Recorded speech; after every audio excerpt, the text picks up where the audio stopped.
يعطيكم العافية شباب. اليوم موضوعنا نيسان التيما 2500 سي سي هايبريد.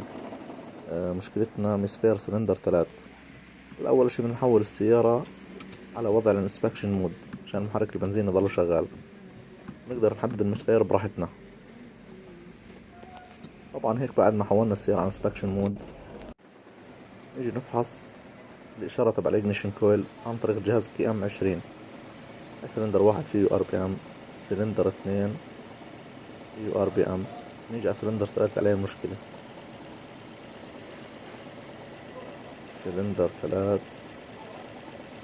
ما في إشارة ار بي ام، سلندر 3 في مشكلة فيه.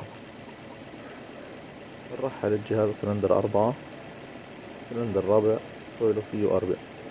هلا الطريقة عشان حد التشخيص يكون سريع يعني بنحول الكويل رقم 1 محل كويل رقم 3، نرجع نفحص.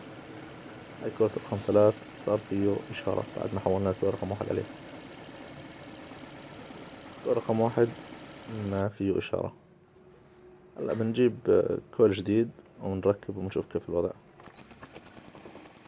بعد ما غيرنا الكويل صار في شعلة، الشعلة ما شاء الله عليها تمام قوية.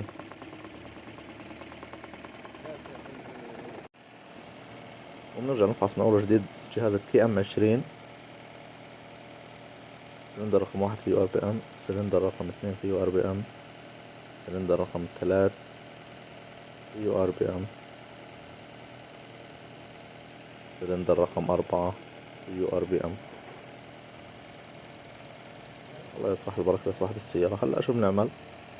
نبرمج السيارة ريس كود ريد كود نو فوت كود. هيك السيارة وضعها صار تمام. هلا بنطفيها ونشغلها عشان نطلعها من وضع الانسبكشن مود.